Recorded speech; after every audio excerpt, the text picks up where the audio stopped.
Ladies and gentlemen, boys and girls, the hype for Chainsaw Man was well worth it. Because anytime you have a show that has as much buzz, as much love from the source reader community as something like Chainsaw Man does, I mean, the hype, you almost feel like it can't be worth it. Like, there's gotta be something that goes wrong. Either production or the hype was just, honestly, people were overreacting. But for me personally, this lived up to the hype 100%.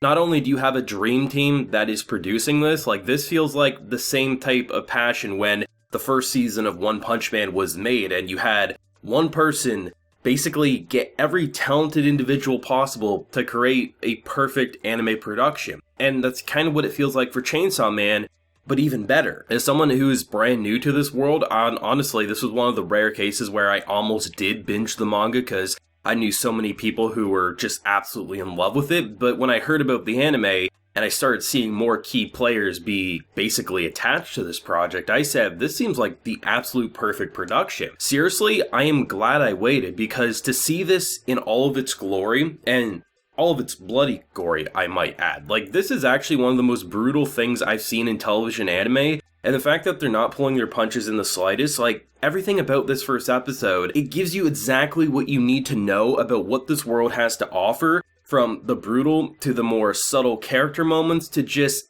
the little finer details that most anime don't put into their project.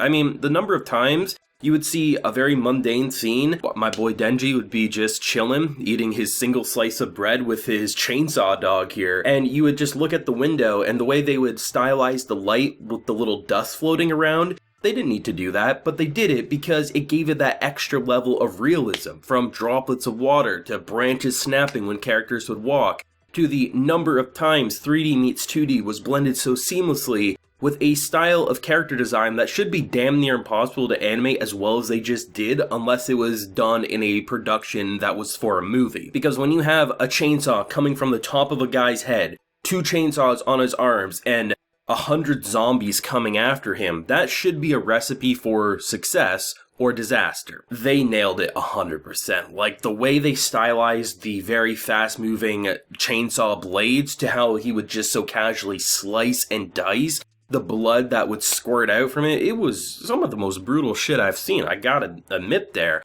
And the fact that they didn't just kick into him killing people in that form, I thought was so great because you got this slow, subtle buildup of who he is as a person, and essentially he is the most loyal of dogs. Like, that's who Genji was at the beginning. And the fact of the matter was, like, you've immediately understood the type of pain this dude's been going through. Imagine having a father who had so much debt that on his first payment day, he killed himself, and then that debt gets transferred to a kid who then, honestly, is just wishing that this devil dog will just kill him because what does he have to live for? And the fact that, like, the first moment of the episode, prior to even that backstory, is him talking about what he sold. He sold one of his nuts, he sold one of his eyes, and he's just listing kidney to this and how much debt he has. And the fact that he basically does it with a smile on his face to then see, like, what he'll do for a single yen, like swallow a cigarette. Yes, he coughs it up when they're gone, but just to get a sense of this man, he has nothing. He really has nothing to live for. Like, he just wants to be a normal guy who could get a girl, play some video games, fall asleep, and this is what he has. But I think that's what makes the intro to the show so great, and a step above a lot of series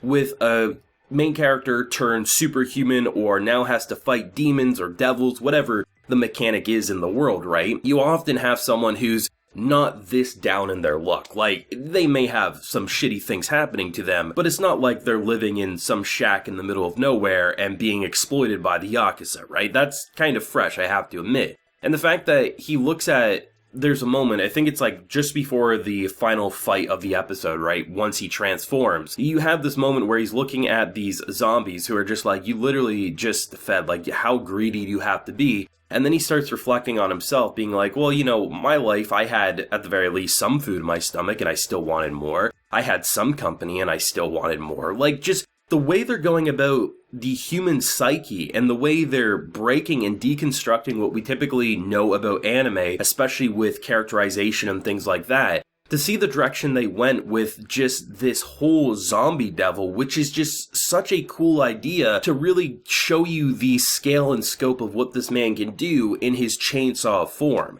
Because if you had any other normal creature, yeah, you would see him slice and dice, but to have 100 zombies just casually get decapitated left and right, it's a very mundane creature that we're all accustomed to, so it immediately shows you what he's capable of just flailing his arms around. Imagining him actually a skilled fighter, it's kind of mind-blowing. Now, the production as a whole is fantastic. The visuals are self-explanatory, but I do want to mention the sound design. There is so much detail with the sound effects, from like the branches snapping, or just the way things would echo, or there would be impact to things when characters would be visibly impaled against a wall or stabbed or anything like that. It really added that extra layer of realism on top of the more subtle visual details. Like I mentioned, dust floating in the air or the rain and everything like that. But the actual animation when it came to my boy Genji when he was fighting in his chainsaw form after being merged, which I thought it was such a great kind of turn of events, because you know, at first you're looking at this dude in the middle of a dumpster, you're thinking, oh, how the hell is he gonna live? Like, he's not going to. And then they show the flashback about how, hey, you know, if something ever happens, I'd like you to be able to live on. And just the merge and how it looked almost like an alien kind of like absorbing his chest, and then the conversation quickly before, obviously, he then ended up with basically a chainsaw cord, which is the tail of his dog on his chest, and he rips it, and just that transformation is absolutely killer. But I love the fact that it really got a sense of like, there's so much polish to this. For me anyway, when looking at every moment where I could tell how they animated certain things, the way they blended it, it was smart to have something like this where you have zombies and also there's just a lot of blood happening, and the fact that it's in this dim warehouse, all things considered, there's not a lot of light, so when there is light, it's just the blood basically covering the screen. Such a good production across the board, and it really got you to understand the ins and outs of what this world has to offer, but most importantly, how character arcs can be handled with a simple premise of a boy who lost everything, exploited for years, and basically got tossed into a trash bin at the easiest possible moment there. And it's insane to see what they're able to accomplish, and how this really does feel like peak anime production. And of course, anytime there's something popular, someone will say it's not as good as the hype say, and sure, people can have that opinion. But for me, anyway, like, the hype is worth it, 100%. It's bloody, it's brutal, it has an insane production both on the visual and audio side, but most importantly, I'm glad that it's not just something that's there for the fights, right? There's actually character storytelling here. They're that, like, literally, like, the first half of the episode was all about that slow setup. And I love how the first battle that could have been there when he first is going to work, you don't even see that. You just see the aftermath. It's all about getting to understand Genji as a character, so then when shit hits the fan and goes very wrong for him, you feel bad and you can say, this isn't just a show that gets hyped up because of the fights. Those are going to be hyped up because who the hell wouldn't? They're absolutely quality. But there actually is character moments here. There's actually character building and development. And the fact that they're actually going to give, I think it's 12 unique ending songs for every episode. So every episode will have a new ending song is pretty damn fantastic. You don't see that too often. And I think a show like this, that just feels like from top to bottom, feels like pure passion, pure quality. I am so happy that, you know, manga readers are probably going to be looking at this saying, this is what we wanted to see for so long, and for new and old anime fans alike, we're going to say this ain't like our normal anime, and we're glad to have experienced it. But thoughts and feelings on what you thought of the first episode of Chainsaw Man, whether you love that source material or if you're brand new to the world like myself, do let me know. Leave a like if you enjoyed, subscribe if you're new around here. Till next time, everyone, please take care and have a good one.